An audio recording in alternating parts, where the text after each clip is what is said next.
আলাইকুম আপুরা, আপনারা চিংড়ি ভুনা খেয়েছেন, চিংড়ি মাছের কোরমা খেয়েছেন, চিংড়ি মাছের মালাইকারি খেয়েছেন। আজকে চিংড়ি মাছের অন্যরকম একটা রেসিপি খাবেন। আমার সঙ্গেই থাকুন। কি কি লাগছে দেখিয়ে দিচ্ছি। আমি প্রথমে নিয়ে নিচ্ছি সরিষা। এখানে আমি সরিষা নিচ্ছি, বড় দুটো পেঁয়াজ, তারপরে নিয়ে নিব আদা, তারপরে নিয়ে নিব রসুন। আমি চিংড়ি মাছটা নিচ্ছি। আমি নিয়েছি একটু জিরা। আমি এগুলো সব পরিষ্কার করে পিষে দিব, হাতের সাহায্যে পিষে নিব। চিংড়ি মাছটাকে আমি পরিষ্কার করে ধুয়ে নিয়েছি। চিংড়ি মাছটার একটা রেসিপি বানাবো, আমার সঙ্গেই থাকুন, দেখতে থাকুন। তারপরে লাগছে আমার কাঁচামরিচ,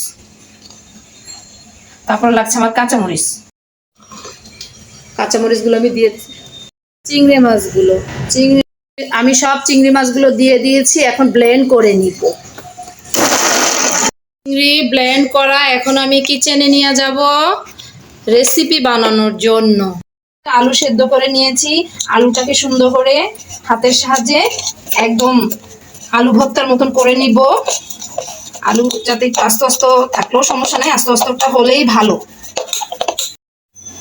এখন আমি এখানে দিয়ে দিব আমার চিংড়ি মাছগুলো। প্রথমেই চিংড়ি মাছগুলো কেমন করে করেছি দেখেন। আমি মিনিমাম আধা কেজি চিংড়ি নিয়েছি। এখানে হলুদ নিয়ে নিব, পরিমাণ মতন লবণ। একসাথে লবণ হয়ে যাবে আমার। এখন আমি নিয়ে নেব এখানে কর্নফ্লাওয়ার।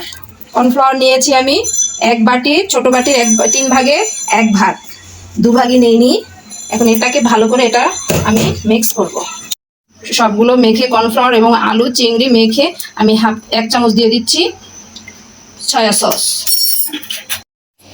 1/2 চামচের মতন গোলমরিচের গুঁড়া, গোলমরিচ কালো। এটা বসিয়ে তেলটা গরম হওয়ার জন্য অপেক্ষা করছি। এটা আমি ভালো করে একটু মেখে নেই। এখন আমি এটাকে গোল গোল করে ভেজে নিব, ছোট ছোট করে, পেঁয়াজের মতন ছোট ছোট করে ভেজে নিব। বিসমিল্লাহ। একটা করে সবগুলো এখানে দিয়ে দিব। ভেজে নিয়েছি আমি সবগুলো, এভাবে আমি ভেজে নিব। এখন আমি চিংড়ি মাছটাকে উল্টে পাল্টে ভেজে নিচ্ছি। ডিম করে, চুলাটা ডিম করে ভেজে দেবেন। আস্তে আস্তে সবগুলো ভেজে উঠিয়ে নেন।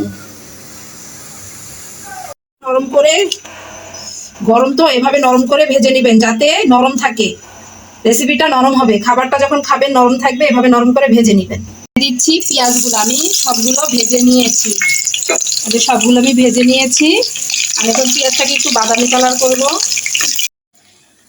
আমি পেঁয়াজের ভিতরে যে মশলাগুলো পেস্ট করেছি ও মশলাগুলো সব এখন দিয়ে দিচ্ছি। ভাজা ভাজা করে নেব, ভুনো ভুনো করে নিব, কষিয়ে নিব মশলাগুলো। ওর জন্য সামান্য পরিমাণ হলুদ দিয়ে দিচ্ছি এলাচ, দারচিনি এবং তেজপাতা। সঙ্গে দিয়ে দিচ্ছি আমার নারিকেলের দুধটাকে আমি পেস্ট করে রেখেছিলাম, দুধ করে রেখেছিলাম ক্যামেরার আড়ালে, সেগুলো আমি দিয়ে দিচ্ছি। আমি 1 চামচ পরিমাণ চিনি দিচ্ছি, দিয়ে ভালো করে কষে নিব। আমি পানি ইউজ করিনি, নারকেলের দুধটাই আমার পানি ছিল। এখন আমি আস্তে আস্তে করে একটা একটা দিয়ে দিচ্ছি। এটা খুবই অল্প সময় আপনারা রান্না করে খেতে পারবেন। এটা ভাজতেও বেশি টাইম লাগে না, এটা সিদ্ধ হতেও বেশি টাইম লাগে না। কাঁচামরিচ দিয়ে দিচ্ছি। ঝাল বেশি খেলে ঝাল বেশি দিতে পারবেন। এখানে যেহেতু নারকেলের দুধটা একটা মিষ্টি আছে এবং আপনার একটু আমি 1 চামচ চিনি ব্যবহার করেছি, এজন্য আমি কিছু কাঁচামরিচ দিয়ে দিয়েছি। আবার এখানে গোলমরিচ ইউজ করেছি। তো এখন আমি 5 মিনিটের জন্য সেদ্ধ হতে রেখে দিব, চুলাটা ডিম করে। হয়ে গেল আমার নারকেল দুধ চিংড়ি বড়া। অসাধারণ একটা রেসিপি, কম টাইমে অল্প খরচে। মাশাআল্লাহ, আপনি পোলাওতে এটা অসাধারণভাবে খেতে পারবেন, অসাধারণ লাগবে।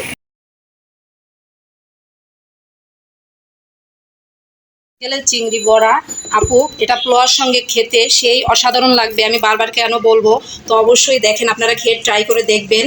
তো কিভাবে রান্না করেছি আপনাদের দেখিয়ে দিচ্ছি। অনেক সময় এটা ভেজে বিকালে শুধু ভেজে বেবিদেরকে দিতে পারবেন সস দিয়ে। তো ভালো লাগলে পাশে থাকবেন, কমেন্ট করবেন, ফলো দিবেন, সাবস্ক্রাইব করবেন। প্রতিদিনের ভোজন। আসসালামু আলাইকুম।